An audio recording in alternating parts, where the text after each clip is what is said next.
Hi friends, আসসালামু আলাইকুম। আজকের এই স্পেশাল ভিডিওতে আমি আপনাদের এই ফন্টটি ফ্রিতেই দিব। তো কীভাবে এই ফন্টটি ফ্রিতে ডাউনলোড করবেন এবং কীভাবে পিক্সেল লেবে সেট আপ করবেন পুরো প্রসেসটি এই ভিডিওতে দেখিয়ে দেওয়া হবে। তো দেরি না করে চলুন ভিডিওটি শুরু করা যাক। প্রথমে আপনাদের গুগল প্লে স্টোর থেকে পিক্সেল লেব অ্যাপসটি ইনস্টল করে নিতে হবে। ওপেন করার পর আপনাদের সামনে এরকম আসবে, তারপর ক্যান্সেলে ক্লিক করে আমাদের এই অপশনটিতে আসতে হবে, অর্থাৎ এই অপশনে। তো এখানে ডাবল ট্যাপ করে আমরা যেই নামটি ডিজাইন করব সেই নামটি প্রথমে আমরা এখানে লিখে নিব। তো আমি এখানে একটি ডেমো নেম লিখে দেখাচ্ছি আপনি কীভাবে ডিজাইন করবেন। তো এখানে আপনি আপনাদের নাম বা আপনি যে নামটি ডিজাইন করতে চান সেই নামটি সুন্দর করে লিখে নেবেন। তো দেখেন এটা কিন্তু কোনো স্টাইল হয় নাই, তো এটাকে স্টাইল দেওয়ার জন্য, ডিজাইন দেওয়ার জন্য আপনার ফন্টে আসতে হবে। ঠিক আছে ভিউয়ার্স? তো ফন্টে যাওয়ার পর দেখেন এখানে কিন্তু অসংখ্য ফন্ট আছে, কিন্তু সবগুলো ফন্টই আপনার হচ্ছে ইংলিশ ফন্ট, এগুলো বাংলা ফন্টের ডিজাইন হবে না। তো বাংলা ফন্টের ডিজাইন করার জন্য মাই ফন্টে আসতে হবে। এখানে যে ফন্টগুলো দেখতে পাচ্ছেন সবগুলো ফন্টই অ্যাড করা হয়েছে। পিক্সেল লেবে কীভাবে ফন্ট অ্যাড করবেন আমি এই ভিডিওতেই দেখিয়ে দিব, তো ভিডিওটি মনোযোগ সহকারে দেখুন। আজকের ফন্টটির নাম হচ্ছে FN নূর আলম জান্নাত ইউনিকোড। ঠিক আছে ভিউয়ার্স? তো নূর আলম জান্নাত ইউনিকোড ফন্টটি দিয়ে আপনি কীভাবে মাত্রালতা এবং কি PNG পিকচারগুলো অ্যাড করবেন সেই প্রসেসটিও কিন্তু আমি দেখিয়ে দিব। তো চলেন আগে দেখি এই ফন্টটি কীভাবে ডাউনলোড করবেন এবং কীভাবে পিক্সেল লেবে সেট আপ করবেন, এবং ডিজাইন আমরা পরবর্তীতে দেখাচ্ছি আপনি কীভাবে এটার স্টাইল করবেন। তো ক্রোম ব্রাউজারটি ওপেন করার পর এখানে সার্চ বারে গিয়ে লিখবেন ফন্টের নাম। ঠিক আছে ভিউয়ার্স? দেখেন নূর আলম জান্নাত ফন্ট, এটা লিখলেই হবে জাস্ট। তো এইভাবে এটা লেখার পর দেখেন এই যে ফন্ট ভিডি যে ওয়েবসাইটটি আছে সেটাতে যাবেন। এখান থেকে কিন্তু আপনি ফ্রিতে ডাউনলোড করতে পারবেন। তো ফন্ট ভিডির ওয়েবসাইটে যাওয়ার পর দেখেন এই যে ডাউনলোড নূর আলম জান্নাত, আপনি চাইলে এটা টেস্ট করে ডাউনলোড করতে পারেন। দেখেন যে এখানে লিখে পরীক্ষা করতে পারেন যে এটা কি অরিজিনাল ফন্ট কিনা। তো ডাউনলোডে ক্লিক করলে কয়েক সেকেন্ডের মধ্যে আপনার এটা ডাউনলোড হয়ে যাবে। দেখেন আমি দ্বিতীয়বার ডাউনলোড করতেছি, অর্থাৎ প্রথমবার ডাউনলোড করছি এই জন্য আমার ডাউনলোড এগিয়ে আসছে। তো ডাউনলোড শেষ হলে আপনাদের ফোন মেমোরিতে চলে যেতে হবে, কারণ হচ্ছে এটা জিপ ফাইল আছে, এটাকে আনজিপ করতে হবে, অর্থাৎ এক্সট্র্যাক্ট করতে হবে। তো যেহেতু আমরা ডাউনলোড করছি এই জন্য ডাউনলোড ফোল্ডারটি খুঁজে বের করতে হবে। এখান থেকে আপনার ফন্টটি খুঁজে বের করতে হবে, এই যে FN নূর আলম জান্নাত, এটাতে ক্লিক করার পর দেখেন যে এক্সট্র্যাক্ট অপশন আসছে, তো এটাতে ক্লিক করে দিবেন। তো এক্সট্র্যাক্ট করলে আপনার একটা ফোল্ডার তৈরি হয়ে যাবে। তো এই যে দেখেন FN নূর আলম জান্নাত, এটার ভিতরে দেখেন কয়েকটা ফন্ট আছে, তার মধ্যে যে কোনো একটা ফন্ট অ্যাড করলে কিন্তু আপনি ডিজাইন করতে পারবেন, কিংবা হচ্ছে আপনি এইগুলো সবগুলোই কিন্তু আপনি পিক্সেল লেবে অ্যাড করতে পারবেন। তো এখন এক্সট্রাক্ট করার পর আপনার হচ্ছে আবার পিক্সেল লেবে চলে যেতে হবে। তো পিক্সেল লেবে যাওয়ার পর এটা পিক্সেল লেবে কীভাবে সেট আপ করবেন সেই প্রসেসটি দেখেন। আর এখানে কিন্তু সমস্যা আছে, অনেকেরই ফন্ট অ্যাড হয় না। তো ফন্ট অ্যাড না হওয়ার কারণ আমি বলে দিচ্ছি। তো এখানে ফন্টে যাওয়ার পর এখানে মাই ফন্টে আসবেন। এখান থেকে দেখেন আমি ওই ফন্টটি ডিলিট করে দিচ্ছি। ডিলিট করে আবার নতুন করে অ্যাড করে দেখাচ্ছি যে কীভাবে আপনি পিক্সেল লেবে ফন্টগুলো অ্যাড করবেন। এখান থেকে এই ফন্টটি আমি ডিলিট করে দিলাম। তো দেখেন ডিলিট করে দেওয়ার পর এই যে প্লাস আইকনে ক্লিক করবেন। ঠিক আছে ভিউয়ার্স? এখানে ক্লিক করার পর আমি যেই প্রসেসে দেখাচ্ছি এই প্রসেসে না করলে কিন্তু আপনার অ্যাড হবে না। এখান থেকে হচ্ছে আপনার ডাউনলোডে ক্লিক করবেন না, সরাসরি আপনার ইন্টারনাল স্টোরেজ অর্থাৎ আপনার ফোন মেমোরিতে ক্লিক করবেন। ফোন মেমোরিতে যাওয়ার পর এইখান থেকে হচ্ছে ডাউনলোড ফোল্ডার খুঁজে বের করতে হবে। সরাসরি যদি আপনি শর্টকাট থেকে ডাউনলোড ফোল্ডার থেকে ফন্ট অ্যাড করতে চান তাহলে কিন্তু কখনোই অ্যাড হবে না পিক্সেল লেবে। আর এটাই কিন্তু পিক্সেল লেবে ফন্ট অ্যাড না হওয়ার মেইন সমস্যা। তো এখান থেকে দেখেন ফোল্ডারটি সবার উপরে আনলাম। তারপর এখান থেকে যে কোনো একটা ফন্ট অ্যাড করলে হবে। আমি জাস্ট হচ্ছে দ্বিতীয় নাম্বার যে ফন্টটি আছে সেটা অ্যাড করে দেখাবো, FN নূর আলম জান্নাত ইউনিকোড। ঠিক আছে ভিউয়ার্স? তো এটা অ্যাড করার পর দেখেন এটা কিন্তু অ্যাড হয়ে গেছে। আমি নিচের দিকে দেখাচ্ছি, এই যে দেখেন আবার অ্যাড হয়ে গেছে। তো এটাতে ক্লিক করলে দেখেন আবার ডিজাইনটা হলো। তো এখন এটাতে কীভাবে ডিজাইন করবেন অর্থাৎ স্টাইল করবেন সেই প্রসেসগুলো দেখাচ্ছি। এখান থেকে ইম্পোর্টে ক্লিক করবেন। আর এই PNG ফাইলগুলো কীভাবে ডাউনলোড করবেন সেই প্রসেসটা হচ্ছে আমি ভিডিও শেষে একটা ভিডিও দিয়ে দিব, সেটার ডিসক্রিপশন বক্সে থেকে আপনি এইগুলো সবগুলোই ডাউনলোড করতে পারবেন। ঠিক আছে ভিউয়ার্স?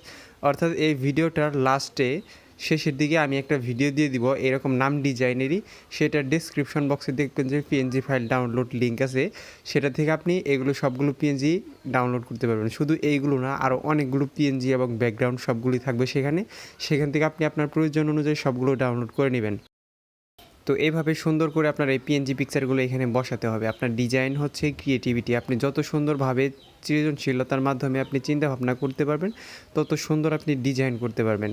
এটা কিন্তু আপনার নিজের মাধ্যমে তৈরি করা হইতেছে, অর্থাৎ এটা কিন্তু ফন্ট না বা কোনো একটা স্টাইল না, এটা জাস্ট আপনি স্টাইল করতেছেন, অর্থাৎ ডিজাইনটা করতেছেন যে কীভাবে ডিজাইন করলে আমার নামটা সুন্দর দেখা যাবে। এইভাবে হচ্ছে আপনার পিএনজি পিকচারগুলো অ্যাড করে নিতে হবে। অর্থাৎ হচ্ছে আমি দেখেন এখন কিন্তু এর মধ্যে নাই, এর পরের যে অপশনটি আছে নিচের দিকে দেখেন ব্লু কালারে হাইলাইট হয়েছে, সেই অপশন দিয়ে কাজ করতেছে। অর্থাৎ পিক্সেলেবে হচ্ছে টেক্সট নিয়ে যে কাজগুলো করতে হয় সেটা হচ্ছে এ আইকন, এবং টেক্সট বাদে পিকচার নিয়ে কাজ করতে হলে সেটা হচ্ছে এর পরের যে শেপ অপশনটি আছে সেটা। এখন এটাতে কালার দিতে হবে এবং আরেকটা পিএনজি পিকচার আমি নিচে বসিয়ে দিব এটাকে আকর্ষণীয় ডিজাইন দেওয়ার জন্য। তো এটা বসিয়ে দেওয়ার পর এটার কালার করে দিব এবং কি এটাকে একটু হাইলাইট করার জন্য আমি স্ট্রোক দিয়ে দেবো। ঠিক আছে ভিউয়ার্স, তো এখান থেকে স্ট্রোক দেওয়ার পর এটা বেশি মোটা হয়ে গেছে, এটাকে একটু কমানোর জন্য এই স্ট্রোকটা আমি 1 দিয়ে দিলাম, অর্থাৎ 1। তো এটাকে রিসাইজ করে সুন্দর করে এখানে বসাবেন। তারপর হচ্ছে ফন্টের কালার যখন এবং পিএনজি পিকচারের কালারগুলো যখন আপনি সুন্দর করে দিয়ে দিবেন তখন দেখবেন যে এটা একটা প্রিমিয়াম ক্যাটাগরি একটা ডিজাইন হয়ে গেছে। তো দেখাচ্ছি আপনার ফন্ট কিনতে হবে না, অনেকেই দেখি টাকা দিয়ে 200 টাকা 300 টাকা দিয়ে ফন্ট কিনে তারপর ডিজাইন করে, তারপরে ভালো ভালো প্রিমিয়াম ক্যাটাগরির ডিজাইনগুলো করতে পারে না। তো আপনি চাইলে এরকম ফ্রি ফন্ট দিয়েও কিন্তু সুন্দর সুন্দর ডিজাইন করতে পারবেন, আপনার কোনো সমস্যা নেই। তো দেখেন এরকমভাবে আপনি একটা একটা করে অক্ষরের কালার সুন্দর করে দিয়ে নেবেন। ঠিক আছে ভিউয়ার্স, লেটারের কালারগুলো ভালোভাবে দিয়ে নেবেন। তো ভালোভাবে দেওয়ার পর আপনি যে লেটারটি দিয়েছেন সেই লেটারটির সাথে যে পিএনজিগুলো আছে সেগুলোর কালারও আপনার সেটার সাথে ম্যাচিং করে দিতে হবে। অর্থাৎ আমি এখানে সরেয়ার যে কালারটা দিছি এটার কালার কিন্তু আমার এই পিএনজিটার মধ্যে দিতে হবে, অর্থাৎ হলুদ কালারটা, ইয়েলো কালারটা আমি এখান থেকে দিয়ে দিব। তো বাংলা স্টাইলিশ নাম ডিজাইন করতে ভিউয়ার্স আপনার এই প্রসেসগুলো আপনি ফলো করতে পারেন, অর্থাৎ এই ট্রিক্সগুলো খাটাতে পারেন। তো স্টাইলিশ ফন্টও আপনি চাইলে কিনতে পারবেন, সেই প্রসেসও আছে। তো আপনি যদি স্টাইলিশ ফন্টগুলো কিনতে চান সেজন্য হচ্ছে দেখেন আকাশ অনলাইন স্কুল একটা ইউটিউব চ্যানেল আছে, সেখানে গিয়ে আপনি চাইলে বুঝতে পারবেন যে কীভাবে ফন্টগুলো কিনতে হয় এবং কীভাবে ডিজাইনগুলো করতে হয় প্রিমিয়াম ফন্টগুলো দিয়ে। তো এটা হচ্ছে একটা নর্মাল ফন্ট অর্থাৎ ফ্রি ফন্ট, এটা দিয়ে কিন্তু আমি দেখেন একটা প্রিমিয়াম ডিজাইন করে ফেললাম। তো এখানে এরকমভাবে মার্কস করার পর একটা পিকচার হয়ে যাবে, এটাকে 3D ডিজাইন দেওয়ার জন্য কিন্তু আমি এটা করলাম। এটা কিন্তু এখন কোনো ফন্ট নেই, এখন একটা পিকচার হয়ে গেছে। তো আমি আগে ব্যাকগ্রাউন্ডটা অ্যাড করে নিই। আমি কিন্তু বারবার বলতেছি যে এই ব্যাকগ্রাউন্ডগুলো আমি এই ভিডিওর শেষে একটা ভিডিও দিয়ে দিব, সেটাতে ক্লিক করে সেটার ডেসক্রিপশন বক্সের থেকে সবগুলো পিএনজি পিকচার এবং কি সবগুলো ব্যাকগ্রাউন্ড কিন্তু আপনি ডাউনলোড করতে পারবেন। তো আমি আজকে এই ব্যাকগ্রাউন্ডটি ব্যবহার করব, এটাকে আমি স্কোয়ার অনুযায়ী কেটে নিচ্ছি, অর্থাৎ চতুর্ভুজাকৃতির। তো এভাবে কেটে নেওয়ার পর এখন এটাকে সুন্দর একটা ডিজাইন দিতে হবে, অর্থাৎ প্রিমিয়াম ক্যাটাগরির ডিজাইন দেওয়ার জন্য 3D ডিজাইন দেওয়ার জন্য প্রথমে আমি ইমবোস অপশনটি চালু করবো। এটা যদিও রেখে দেবো না, এটা জাস্ট হচ্ছে আমি এরকমভাবে রিসাইজ করে নিলাম। অর্থাৎ 3D ডিজাইন দেওয়ার জন্য আমি 3D টেক্সটে যাব, 3D শেপে যাব। এইখান থেকে ফুললি 3D শেপটা বোঝানোর জন্য কিন্তু আমি ইমবোস অপশনটা চালু করলাম, কারণ পিক্সেললেব দিয়ে আপনার কম্পিউটারের মতো সুবিধা পাওয়া যায় না, অর্থাৎ ডিজাইনটা নষ্ট হয়ে যায়। এজন্য কিন্তু আমি প্রথমে রিসাইজ করে নিলাম, জাস্ট ইমবোস অপশনটি চালু করে সেটা কিন্তু আমি বন্ধ করে দিয়েছিলাম। তো এইভাবে আপনার পজিশনগুলো আপনি চেঞ্জ করে নেবেন। তারপর হচ্ছে শ্যাডো অপশন থেকে এটাকে প্রপারলি 3D ডিজাইন দেওয়া যাবে। তো এখান থেকে এক্স পজিশনটাকে মাইনাস করবেন, ওয়াই পজিশনটাকে প্লাস করে নেবেন। তো এখন দেখেন এটা কিন্তু ফুললি 3D ডিজাইন হয়ে গেছে, এখন জাস্ট এটাকে শেয়ার করতে হবে। তো এটাকে শেয়ার করার জন্য এটাকে সুন্দরভাবে আগে পজিশন অনুযায়ী বসিয়ে দিতে হবে মাঝ বরাবর।